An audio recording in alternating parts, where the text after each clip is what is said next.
여부수 성에 관한 역사에 대해서 좀 얘기하려고 자료를 준비했어. 716페이지. 우리가 알고 있는 예루살렘 성이라는 이 성이 어떤 역사를 갖고 있는가, 여러분 좀 아셔야 될 필요가 있을 것 같아가지고요. 뭐 이런 시간 아니면 배울 일이 없잖아요. 그냥 예루살렘 있구나 그렇게만 알고 있죠.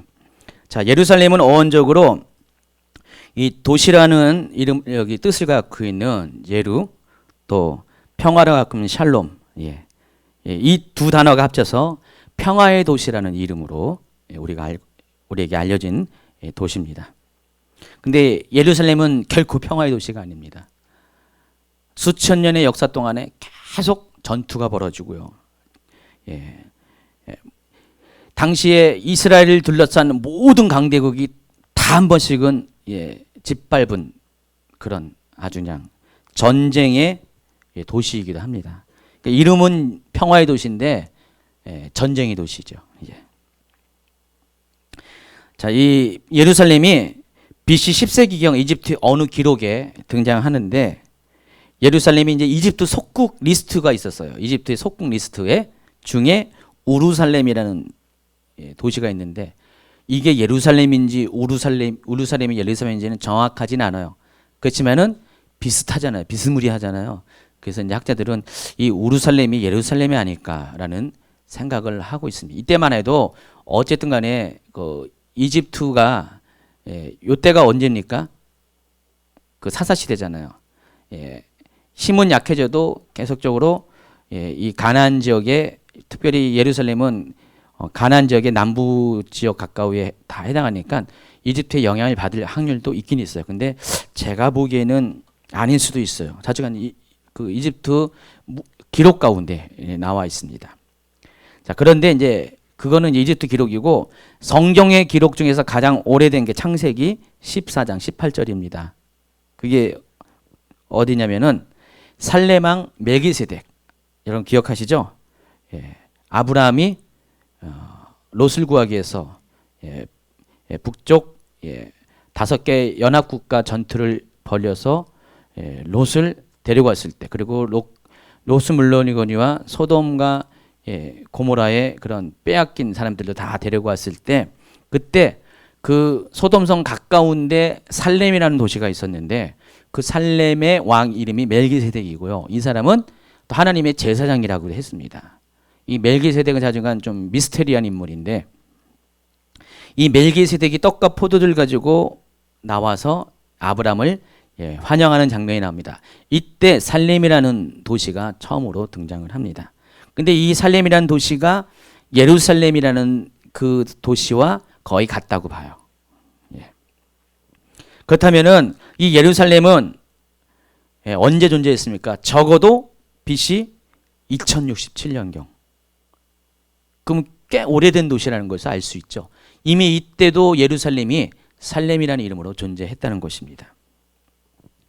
그러나 예루살렘이라는 이름으로 역사 가운데 실체적으로 등장한 것은 BC 1405년입니다. 이때가 여호수아가 가나안을 정복하려 할 때, 정복 전쟁을 벌일 바로 그때, 여호수아서 10장 1절을 볼까 시작. 그때 여호수아가 아이를 빼앗아 진멸하되 여리고와 그 왕에게 행한 것 같이 아이와 그 왕에게 행한 것과 또 기브온 주민이 이스라엘과 화천하여 그 중에 있다함을 예루살렘 왕 아도니 세덱이 듣고, 5절에 보니까 아모리 족속의 5 왕들 곧 예루살렘 왕과 헤브론 왕과 야르뭇 왕과 라기스 왕과 에글론 왕이 함께 모여 자기들의 모든 군대를 거느리고 올라와 기브온에 대진하고 싸우니라. 이 상황이 어떤 거냐면은 가나안 정복 전쟁을 펼칠 때 맨 처음에 여호수아가 전쟁을 어떻게 시작했습니까? 중부 지역으로 시작했잖아요. 여리고부터 쭉 들어가 가지고요, 아이성을 빼앗고, 그러니까 바로 여기서부터 전투가 일어났잖아요. 그러니까 모압으로부터 이렇게 들어와 가지고요, 길갈이 베이스 캠프라고 했잖아요. 길갈에서부터 이 지역을 이제 점령합니다. 이 지역에 대한 점령 소식을 들으니까 요 밑에 있었던 아모리족 속의 5 왕이 연합해 가지고 스스로 먼저 전쟁을 벌이죠. 그래서 제가 그때 뭐라고 했어요? 아주 쉽다고 했잖아요. 자기들이 먼저 전쟁을 벌이니까 가서 쳐 부숴주기만 하면 돼요. 이 전쟁, 그러니까 중부 점령, 남부 점령, 그리고 나중에 이제 북부 점령이 있잖아요. 하소를 중심으로 한 북부 연합군과 전투가 또 벌어지잖아요. 그러니까 아주 짧은 시간에 완전히 가나안 땅을 다 점령할 수 있는 이유 중에 하나가 이 하나님께서 아마 배경에서 행하셨을 거예요. 이 왕들이 스스로 이 이스라엘이 들어오는 것을 히브리 민족이 들어온 걸 보고 연합군을 이끌어서 나와가지고 전투가 쉽게 아주 간략하게 전투를 치를 수 있기 때문에 안 그러면은 여호수아가 일일이 도시를 다 찾아다니면서 도시를 다 찾으면서 똑똑하면서 싸울래 안 싸울래 해가지고 계속 하면 얼마나 시간 많이 걸려요. 근데 다 연합되니까 아주 쉽게 전쟁이 끝난 거예요. 5년 만에 다 끝난 겁니다. 그때 이 남부 지방의 그 왕국의 우두머리가 바로 예루살렘의 아도니세덱이라는 겁니다. 그래서 이때 이제 예루살렘이 등장합니다.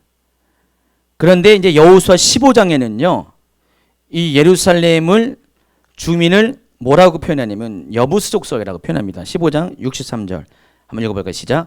예루살렘 주민 여부수 족속을 유다 자손이 쫓아내지 못했으므로 여부수 족속이 오늘까지 유다 자손과 함께 예루살렘에 건조하니라.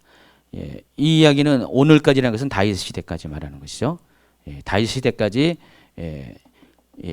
계속해서 남아 있습니다. 그러니까 벌써 몇 년이에요? 다윗이 1000년에, 그러니까 400년 동안을 이 예루살렘이 아직 점령이 안 된 거예요. 여부수성이. 그래서 이 예루살렘을 지배하는 민족이 여부수 족속이라는 것이 이제 여호수아서 15장에 63절에 나와 있고요. 사사기 19장에도 나와 있어요. 한번 볼까요? 그 사람이 다시 밤을 지내고자 하지 아니하여 일어나서 떠나 여부수 맞은편이 되었으니 여부수는 곧 예루살렘이라.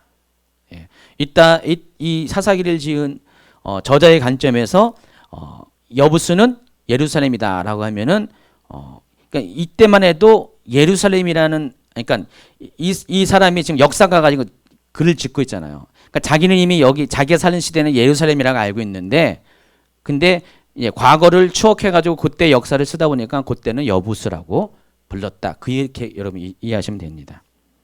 근데 여러분 잘 보시면은요, 예루살렘 왕 아도니세덱과 살렘 왕 멜기세덱이 공통점이 있어요. 뭐가 있습니까? 제덱이라는, 여기서는 세덱이라고 불렀는데 제덱이라는 단어가 같이 겹칩니다. 그래서 어떤 분들은 이 멜기세덱도 여부수족이었을 가능성이 많을 것이다. 그리고 이 땅은 처음부터 여부수족이 갖고 있었던 그런 땅이었을 것이다. 이렇게 추측을 합니다. 자, 그런데 그 땅이 정복 전쟁의 결과 베냐민 지파에게 이 땅이 주어집니다. 그러니까 베냐민 지파가 여기를 취하야 되는 것이에요.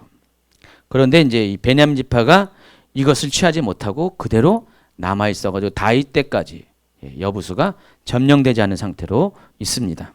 그러던 중에 이제 BC 1000년에 이 여부수족이 거주하던 성을 다윗이 정복하면서 여부수성이라는 이름은 더 이상 없어지고 원래 예루살렘 성, 또 예루살렘에 지우는 왕궁을 가리켜서, 성을 가리켜서 다윗성이라고 부르게 됐습니다. BC 996년에 솔로몬 왕이 예루살렘에 하나님의 성전을 세우게 됩니다. 그리고 BC 701년에 아수르 왕 사네립이 예루살렘을 포위하고 공격합니다. 여러분 다 알고 있는 이야기입니다. 그리고 BC 586년에 718페이지 넘어갔습니다. 바벨론 왕 누붓갓네살이 예루살렘을 함락시키고 성전과 왕궁과 모든 집을 불태우고 성벽을 헐어버려서 예루살렘을 완전히 파괴시켜버립니다. 그러니까 이때 이제 예루살렘이 완전히 잔해가 된 거예요. 폐허가 돼버린 거예요. 그러던 상태에서 BC 538년입니다. 약 50년이 가까이 지난 뒤에 페르시아 왕 이 고레스의 칙령에 따라서 수룹바벨, 에스라, 느헤미야 등이 차례로 포로에서 귀환을 해서 그때부터 예루살렘 재건이 시작됩니다. 그리고 다리오 1세 페르시아 제국의 다리오 1세의 제6년인 516년, 여러분 계산을 빨리 해보세요. 바벨론에 의해서 예루살렘이 언제 멸망했습니까? 586년. 딱 70년. 70년이 채워지는 그 해에 수룹바벨에 의해서 예루살렘 성전이 재건이 됩니다. 완성이 됩니다. 이때 활동했던 사람들이 선지자 학개와 또 스가랴, 학개서 스가랴를 쓴 사람이고요. 이 사람들은 예언자로, 그래서 그거예요. 최은영 목사님이 예배 가운데 막 예언을 해가지고 여러분을 신앙적으로 막 이렇게 격려하고 독려하는 것처럼 스가랴하고 학개가 그런 거예요. 계속해서 예언을 통해서 하나님이 말씀하십니다. 이스라엘 백성이요, 하나님이 이 성을 반드시 재건시켜 줄 것입니다. 성전을 회복시켜 줄 것입니다. 여러분, 지금 있는 상황이 이렇게 된다 할지라도 여러분 두려워하거나 낙심하지 말고 포기하지 마십시오. 왜냐면 그때 굉장히 이 성전을 재건하는 것들을 방해하는 생각들이 너무 많았거든요. 굉장히 어려운 상황 가운데 이것을 성전을 지어간다는 것이 굉장히 어려울 때 그때마다 이 스가랴와 학개가 계속해서 예언을 한 거예요. 예언을 하고 하나님이 함께 하실 것입니다. 하나님이 도와주실 것입니다. 하나님이 반드시, 그러면 여러분 아멘 그럴 거잖아요. 항상 그러잖아요. 아멘 하면은 갑자기 힘이 불끈 쏟아가지고 내려놨던 쟁기를 다시 끄집어내고 다시 공사에 들어가고, 그렇게 해가지고 516년에 BC 516년에 70년 만에, 파괴된 지 70년 만에 예루살렘 성전이 완공이 됩니다. 그리고 그 후에 BC 444년 한참 또 지났죠. 굉장히 또 한 세대가 지난 후에 느헤미야가 이제는 예루살렘 성과 성벽 재건을 완성을 합니다. 그러니까 BC 516년에는 예루살렘 성전을 스룹바벨이 의해서 재건했는데, 그래서 그 스룹바벨 성전을 가리켜서 제2성전 또는 스룹바벨 이름을 따서 스룹바벨 성전이라고 합니다. 첫 번째 성전을 무슨 성전입니까? 제1성전 또는 솔로몬 성전. 그리고 이 두 번째 성전이 스룹바벨 성전, 제2성전. 이렇게 짓습니다. 그리고 아직 이제 제3성전이 남아 있습니다. 우리 세대에 세워질 가능성이 많고요. 그리고 BC 322년에 그리스의 알렉산더 대왕이 예루살렘을 점령합니다. 이때는 성경사로 보면은 신구약 중간기 시대예요. 신구약 중간기 시대예요. 그래서 이때 이제 그 알렉산더 제국이 전 근동 지역을 다 장악한 그런 때입니다. 그래서 이 알렉산더 대왕이 알렉산더 대왕과 이 예루살렘과 걸친 일화가 있습니다. 요세푸스라는 사람이 이걸 이렇게 나중에 이제 기록을 통해 남겼는데, 알렉산더가 이집트를 점령합니다. 이집트를 점령하고 돌아오는 길에 메인 그 점령지는 이집트예요. 주식은 그거고 간식이 이제 예루살렘입니다. 예루살렘은 헬라 입장에서는 별거 아니잖아요. 작은 나라잖아요. 그러니까 가장 그 중에서 강대국인 큰 덩치인 이집트를 점령하고 돌아가는 길에 잠깐 들려가지고 예루살렘은 점령하려고 합니다. 그런데 이 알렉산더 대왕이 굉장히 좀 이렇게 역사가 의하면은 굉장히 개팍하대요. 아주 못됐대요. 못됐는데 이 예루살렘에 한해서는 굉장히 다른 지역과는 달리 아주 관대한 정책을 벌입니다. 이집트를 정복하고 이제 예루살렘을 향해서 알렉산더가 들어온다는 소식을 들었어요. 그랬더니 알렉산더 군대가 도착할 즈음에 유대 제사장들이 자주색과 주홍색 옷에다가 하나님의 이름이 새겨진 금패가 달린 모자를 쓰고 백성에게는 흰 옷이 입힌 다음에 알렉산더 앞에 딱 다가섭니다.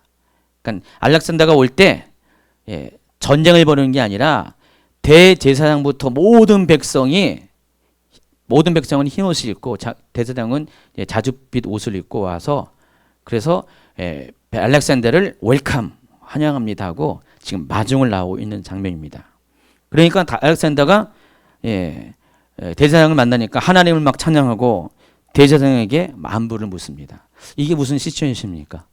다른 나라는 다 알렉산더가 다 이렇게 말바국 가지고 다 점령을 해가지고 그랬는데 예루살렘에 한해서는 전혀 그러지 않고 오히려 기다렸듯이 환영하고 또 반갑듯이 또 인사를 나누는 그런 장면이 연출되고, 그리고 이 알렉산더 대왕은요 곧바로 하나님 성전에 가가지고요 제물을 드리고 하나님을 함께 제사를 지냅니다. 그 장면이 요세푸스라는 유대 역사가의 기록에 남아 있습니다. 근데 사연이 있습니다. 이유가 있습니다. 왜냐면은 알렉산더가 이제 원정을 떠나기 전에 마케도니아에서 꿈을 꿨는데 꿈에서 자신이 어떻게 하면 아시아를 제패했을까 하고 이렇게 궁리를 하고 있었대요. 그런데 좀 전에 설명했던 그러한 상황이 꿈속에 나타난 거예요. 유대인 대제사장 복장을 한 사람이 나타나서 자기가 군대를 인도해서 페르시아를 점령할 수 있겠다고 말했다고 합니다. 그래서 알렉산더는 그것을 기억해가지고요. 실제로 페르시아를 점령하고 이집트를 점령하고 돌아오는 길에 알렉산더는 점령하러 온 것이 아니라 이 예루살렘에 와서 꿈에서 인도한 그대로 되어진 모든 것에 대해서 이 모든 것이 자기는 잘 모르지만은 하나님이 인도하셨다는 것들을 고백하고 감사의 우리식으로 하면 감사 제사를 드리려고 예물을 드리고 감사 인사하러 온 거예요. 지금 예루살렘은 점령하러 온 것보다도 그 장면이라는 것입니다. 그래서 하나님께 제사를 드리고 유대인들에게는요 다른 민족과는 달리 매 7년마다 안식년에는 세금을 면제해 줍니다. 그리고 자주간 관대히 행합니다. 역사적으로 그렇다는 거예요. 그래서 이제 예루살렘은 다른 민족과 달리 알렉산더 제국 안에서는 크게 예루살렘 자체가 피해를 보지 않고 잘 보존하고 있었습니다. 알렉산더가 죽은 다음에 예루살렘은 일단은 알렉산더의 후예들이 있죠. 제가 그때도 강의했죠. 따로 이거 별도로 가지고 프톨로미 왕국 이집트를 통치하는 또 안티코스 시리아 지역 예루살렘을 포함한 가나안 지역을 포함한 예루살렘을 여기 시리아 지역을 통치하는 이 안티코스 왕조가 있었고요. 또 이제 저기 그 마케도니아 본국을 통치하는 또 다른 왕조가 있다고. 세 개의 왕조로 원래는 7개 장군에 의해서 분할되다가 4개로 바뀌었다가 최종적으로 3개의 헬라 제국이 이렇게 분할이 됐습니다. 그때 첫 번째는 이집트를 다스리는 프톨레미 왕조에 의해서 이 예루살렘이 지배를 당했습니다. 알렉산더 사후에. 그러다가 BC 198년에 파니움 전투라는 곳에서 프톨레미 왕조와 안티코스 왕조가 서로 전쟁을 벌여가지고 프톨레미 왕조가 졌어요. 그 결과 예루살렘이 안티오코스 셀루코스 왕조죠. 셀루코스 왕조의 지배하에 넘어갑니다. 그리고 BC 169년에는요. 이 셀루코스 왕조의 안티코스 4세 에피파네스라는 사람이 예루살렘을 점령합니다. 근데 이때 이제 그 유명한 예루살렘 성전 회파 사건이라 합니다. 예루살렘 성전에 모든 제사를 멈추게 하고요. 돼지를 잡아가지고 돼지 피를 뿌리고요. 거기다가 제우스 신상을 성전에다가 세우고요. 막 그런 예루살렘 성전 회파 사건이라 합니다. 이 사건에 의해서 뭐가 생기냐면은 바로 그 마카비 혁명이 일어나는 겁니다. 그래서 하스모니아는 왕조가 103년 동안 이 유대 땅을 지배하게 됩니다.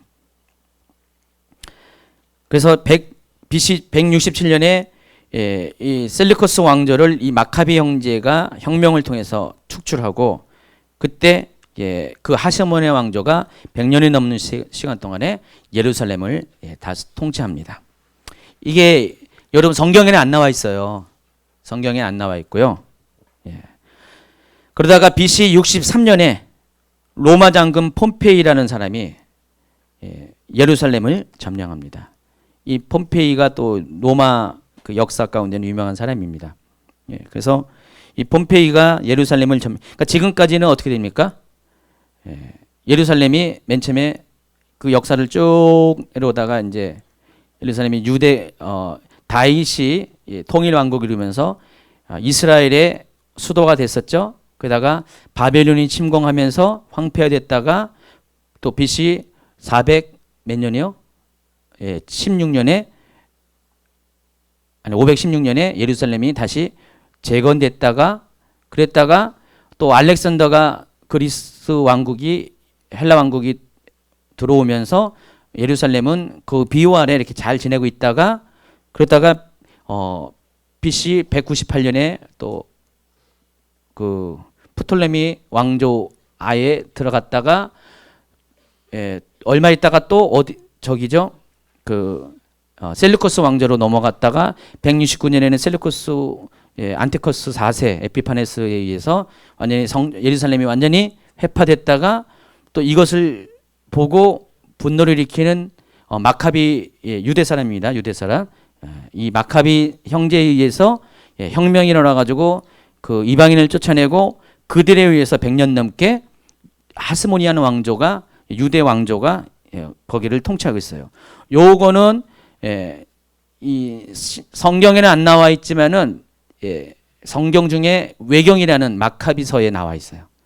요거 이제 제가 이제 이번 주일날 성경 앞에 개론할 때 잠깐 이거는 소개 안 하지만 사주간 그 외경 잠깐 소개할 때 뭐 얘기할 수도 있어요.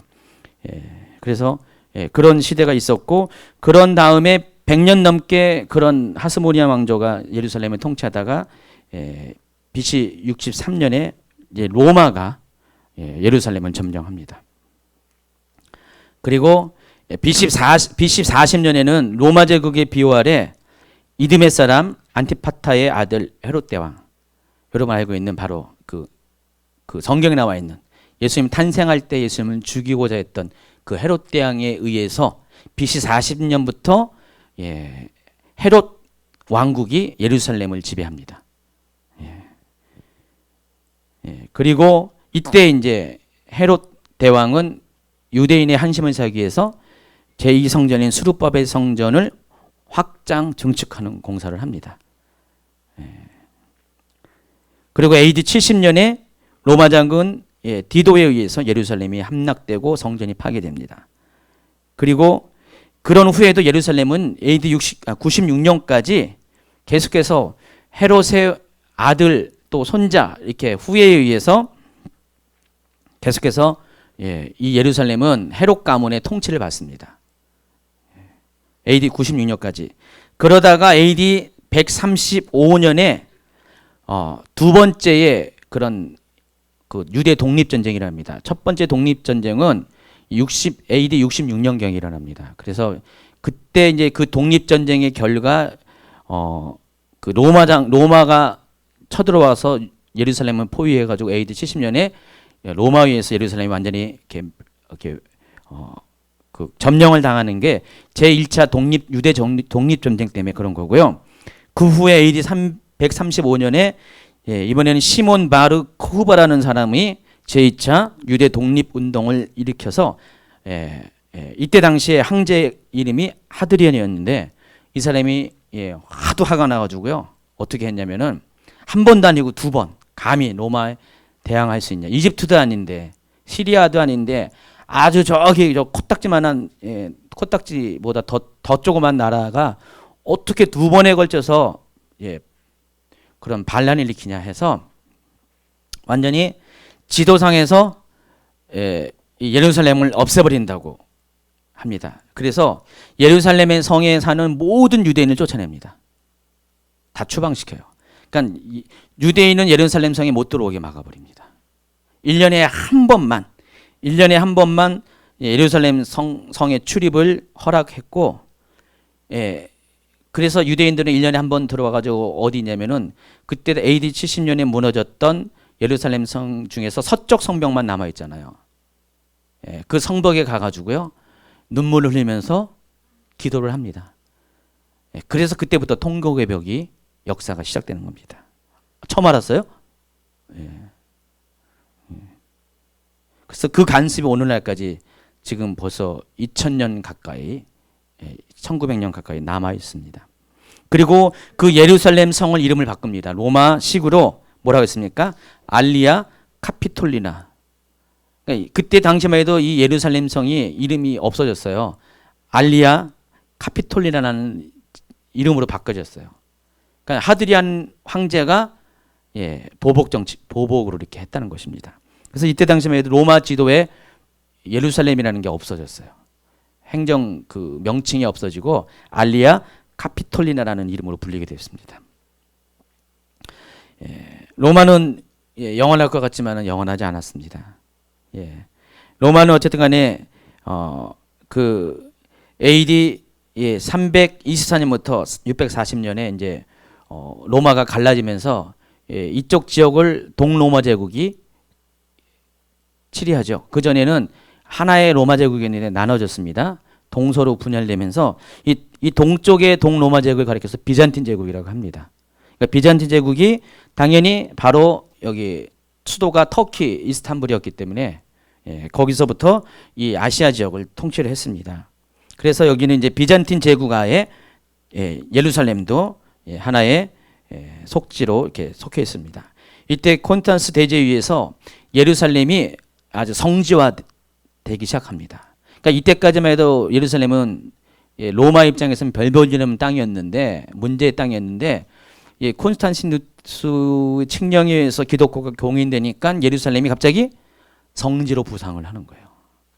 그래가지고 그때 335년에 335년에 콘스탄스 대제는 예루살렘에 교회를 세웁니다. 성묘교회. 성묘교회가 성모교회가 아니라 성묘. 예수님이 죽으신 그 무덤교회를 말하는 거죠. 성모교회를 비롯한 다양한 기독교 건축물이 세워지게 되면서 예루살렘은 로마 제국의 아주 각광받는 성지가 되어버립니다. 이때 겨우 2제곱킬로미터는 가로 세로 2km. 별로 넓지 않잖아요. 우리 한 동 될까? 부평 오동이 어려웠는데 모르겠지만은 그 정도 좁은 땅덩어리에 무려 20만 명이 이때 당시 살았대요. 예수님 당시에 6만 명이 살았는데 이때 콘스탄티누스가 예루살렘을 성지화시키니까 20만 명으로 인구가 급격하게 팽창을 합니다. 그런데 세월은 또 지나가서 비잔틴 제국이 약해지면서 AD 638년에 이슬람이 예루살렘을 점령하기 시작합니다. 그런데 유대인들은 여전히 예루살렘을 출입할 수 없었대요. 그러니까 예루살렘은 벌써 몇백 년 동안에, 그러니까 AD 135년부터 지금까지 벌써 몇 년이에요? 400년이 넘는 시간 동안에 예루살렘은 유대인이 살 수 없었어요. 유대인 출입 금지. 1년에 한 번만 통곡의 별에서 울 수 있는 그 기회를 주고 유대인들은 전혀 예루살렘 성에 들어갈 수가 없었다는 것입니다. 그러던 중에 이제 이슬람이 예루살렘을 점령하게 될 때 이때 이제 변화가 생기기 시작합니다. 어떤 일이 생기냐면은 예루살렘이 무슬림은 점령됐을 때 기독교인과 성곽을 방어하던 그런 수비대들은요 보복을 당했습니다. 그런데 유대인들은 무슬림 지도자들이 가이드해가지고 예루살렘에 드디어 들어올 수 있게끔 허락했습니다. 그 사건의 내막을 보면은 유대인들이 자기들이 못 들어가니까, 이미 기독교인들에 의해서 예루살렘이 점령되어 있고 자기들 못 들어가니까 이슬람이 이 예루살렘을 점령하는 것에 환영을 한 거예요. 동조를 한 겁니다. 협조를 해서 그래서 그들을 따라서 드디어 이제 유대인들이 예루살렘에 들어오게 됩니다. 이때 바로 이슬람이 예루살렘을 자기들의 성지로 선포합니다. 그래서 바로 그 유명한, 여러분 721페이지에 있는 이 오늘날에 있는 바로 이 바이돔 모스크 황금사원을 그때 건축한 겁니다. 벌써 꽤 오래됐죠. 그러니까 성전이 무너진 그 자리, 근데 실은 옆자리입니다. 거기 이렇게 만들었습니다. 이 상태로 계속해서 이슬람이 예루살렘을 지배하고 있었어요. 그러다가 AD 1099년에 십자군 전쟁이 일어납니다. 십자군 전쟁이 일어나면서 왜 십자군이 일어났습니까? 성지 회복, 그것을 명제로. 그러니까 예루살렘 성이 벌써 몇백 년 동안에 400년 넘게 이슬람에 의해서 점령되어 있으니까 어떻게 됩니까? 성지를 가고 싶어도 못 가잖아요. 그리고 오히려 그 예루살렘이 이슬람 성지로 탈바꿈되니까 이때 교황이 명령을 해서 이 십자군 전쟁이 일어납니다. 그래서 십자군이 전쟁을 일으켜가지고 당시에 군대 지도자가 고두푸르와 드푸용이라는 사람이 십자군 전쟁을 통해서 예루살렘을 점령합니다. 그러니까 로마 교황청은 몇백 년의 한을 이 사람이 풀어주니까 어떻게 됩니까? 이 사람을 그러면 그 예루살렘을 다스리는 왕으로 임명합니다. 근데 이 사람이 나는 그래서는 아닙니다. 왕은 오직 예수님밖에 없습니다. 그래서 왕으로 임명되는 것을 거절합니다. 그냥 성묘 수호자로 임명을 받게 됩니다. 근데 이 사람이 이제 전투를 벌이던 중에 1100년에 죽었습니다. 1년 뒤에 죽으니까 그 동생 이름이 보두행인데 이 보두행이 그 뒤를 이으면서 공식적으로 자신이 왕이 됩니다. 그래서 1100년에 AD 1100년에 그 예루살렘을 중심으로 예루살렘 왕국이 형성이 됩니다. 성경에 안 나와 있습니다. 이거는 예루살렘이 해가지고 이 보두행이 예루살렘 왕궁의 예루살렘의 보두행 1세라고 불리기 시작합니다. 나중에 이제 4세까지 갑니다. 그래서 예루살렘 왕궁은 주변에 이 무슬림 도시인 위에 있는 다마스커스 또 뭐 이런 거와 같이 서로 협력을 하면서 영토를 유지합니다. 그러다가 AD 1144년에 한 44년 후에 이슬람 셀츠크 제국이 오스만 터키 제국 전에 셀츠크 제국이 있었는데 이 셀츠크 제국이 예루살렘을 다시 침공하는데 그 장군 이름이 장기예요. 근데 이름을 가운데 조그만 글씨로 이 사람이 원래 이름이 이거예요. 아부 알무자파르 이마드 아딘 장기 이븐 카짐 알다울라 아크 순쿠르 이븐 일투루간 이 사람이 원래 이게 풀네임이에요. 도저히 부를 수가 없으니까 그냥 일반적으로 장기라고 부릅니다. 만약에 누가 바둑이라는 이름 들었으면 바둑이라고 부릅니다. 이 이슬람 이 장군 이 셀츠크 제국의 장기에게 의해서 그 예루살렘과 같이 협력 관계에 있는 세 개의 백국이 있다고 그랬어요. 백국이라는 게 뭔지 아마 무슨 백작이 다스리는 왕 그런 영지국인지 모르지만은 세 개의 어떤 위성 도시와 같은 예루살렘을 중심으로 하는 어떤 동맹이 있었는데 그 중에서 이 바로 그 에데사 백국이라는 곳이 점령을 당합니다. 그랬더니 어떻게 됩니까? 예루살렘 왕국이 약화가 되죠. 약화가 되면서 이때 이제 이 왕이 십자군을 다시 요청합니다. 로마 교황청에. 그래서 제2차 십자군이 결성이 돼가지고 예루살렘에 와서 이들을 도우려고 했지만은 성과를 거두지 못하고 철수합니다. 그러던 중에 이 다마스커스, 또 옆에 있던 다마스커스, 협력 체제를 이루겠던 다마스커스가 이 장기의 아들, 이번에는 이름이 좀 짧습니다. 누르 아딘 마흐무드에게 지배를 당하면서 점점 예루살렘 왕국의 입지가 좁혀집니다. 그러다가 쭉쭉 시간이 지나가면서 예루살렘에 아모리 왕이라는 사람이 이제 등장했는데 이때 이 아모리 왕이 있고 이때 이제 이 이집트에 이제 파티마 왕조가 여러분 생각나요? 이집트 이제 파티마 왕조 그때 잠깐 지나갔는데 이 파티마 왕조가 이쪽 지역에 있는 이슬람과 서로 대립을 벌이고 있었을 때 그때 이제 예루살렘이 이집트가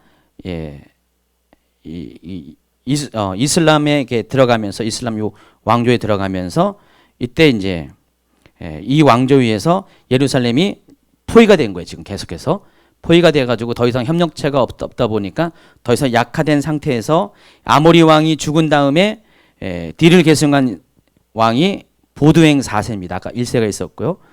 근데 이 사람이 나병으로 죽게 됩니다. 그러니까 후사가 없은 상태에서 권력 싸움이 치열해지고 그때 AD 1817년에 이집트의 또 이슬람 왕조 중에 하나가 아이유브 왕조가 있는데 이 살라딘이라는 사람이 예루살렘에 쳐들어와서 그 전에는 셀주크 터키였는데 이제 이집트에 있는 이슬람 왕조가 쳐들어와서 예루살렘 왕 기드 리지낭을 격파해서 전투에서 이겨서 예루살렘을 점령합니다. 이때가 1187년입니다. 그래서 예루살렘 왕국은 팔레스타인 해안 쪽으로 쫓겨나고 이것을 소식을 들은 서유럽에서 제3차 십자군이 조직돼서 성지 탈환한다고 옵니다. 그러나 성지 탈환은 못했고요. 계속해서 십자군들이 몰려오다가 제6차 십자군 전쟁 때 이때 이제 신성 로마 제국 황제 프리드리히 2세가 외교적으로 교섭을 해서 이슬람에게 예루살렘을 회복을 시킵니다. 잠시. 그러다가 1244년에 이것도 다시 잃어버리게 됩니다. 그러다가 이제 예루살렘 왕국은 그런 근남아 왔다 갔다 하면서 예루살렘에 있다가 또 해안지에 쫓겨났다가 그러다가 결국은 AD 1267년에 또다시 이집트 이슬람 왕조인 맘루크 왕조가 이 맘루크 왕조가 뭐라고 했어요? 무슨 군인들로 구성된 노예 군인들로 구성된 왕조라고 했죠. 예루살렘을 다시 점령하고 1291년에 예루살렘 왕국이 완전히 멸망을 합니다. 더 이상 그래서 예루살렘 왕국을 기독교로서 지켜줄 그런 더 이상의 어떤 힘이 이제 더 이상 없어지게 됩니다. 이 상태로 왔다가 AD 1516년에 이슬람의 또 다른 제국인 오스만 터키가 예루살렘을 점령하고요. 1516년. 그리고 1538년에 오스만 터키 제국의 유명한 그 황제 슐레멘 황제가 예루살렘의 성벽을 재건하고 현재의 예루살렘 성벽으로 보존합니다. 그리고 AD 1798년에 99년 사이에 일시적으로 나폴레옹이 예루살렘을 침략을 합니다. 그러다가 AD 1917년에 그 제1차 세계대전 가운데 그 터키가 독일 편을 들었어요. 알죠? 독일 편을 들면서 참전을 하게 됩니다. 그런데 독일이 패하게 되죠. 그래서 터키도 같이 망합니다. 그래서 터키 제국이 없어져요. 그리고 오늘날 터키 공화국이 생깁니다. 바로 그 격변의 시기에 영국이 터키랑 예루살렘을 놓고 전투에서 승리하게 되고요. 그때부터 영국이 예루살렘을 신탁 통치를 하게 됩니다. 옛날에 우리나라 상황과 비슷한 거죠. 일본이 쫓겨나면서부터 미국이 남한을 신탁 통치하는 것처럼 영국이 대신해서 1917년부터 1948년 이스라엘이 독립되기 전까지 무려 몇 년입니까? 31년 동안 영국이 예루살렘을 지배하고 그리고 1948년 이후로 지금까지는 이스라엘이 예루살렘을 지금 통치하고 이스라엘 수도가 됩니다. 이게 바로 예루살렘의 역사예요. 뭐 어디서 들어봤죠? 처음 들어봤습니까? 여러분 이 정도는 좀 알고 있으면 좋을 것 같아요. 이 정도는 알고 있으면 이제 나중에 보면 이제 뭐 어떤 관련된 어떤 이야기 들었을 때는 예루살렘에 이런 역사가 있었구나. 오늘 예루살렘은 갑자기 한 이유는 아까 그 여부수 얘기 나오면서 여부수성, 다윗성 얘기하면서 보너스다 해가지고 이렇게 했습니다. 시간이 많이 지났는데 어때 오늘 다윗의 통치 시대 초반부까지 이야기를 다루면서 정말 이렇게 하나님께서 이 역사 가운데도 하나님은 정말 이렇게 사람을 보시고 공의를 보시고 또 하나님의 마음과 뜻에 맞는 사람을 통해서 하나님의 역사를 이끄신다는 것들을 알 수가 있어요. 오늘날도 정말 다윗과 같은 사람이 있으면 하나님은 하나님의 마음에 드는 사람이 있으면 하나님의 역사를 지금도 부분적이나마 수정하면서 아마 하실 것 같아요. 오늘날도 이 우리나라 상황에도 다윗과 같은 사람이 필요하고요. 또 교회도 마찬가지고 여러분의 가정도 다윗과 같은 그런 정말 하나님의 공의를 알고 또 사람들에 대한 궁유를 할 수 있는 그런 사람들이 세워지길 바랍니다. 오늘 이 말씀을 통해서 여러분 오늘 배운 대로 깨달은 대로 이 시간에 기도하기 바랍니다.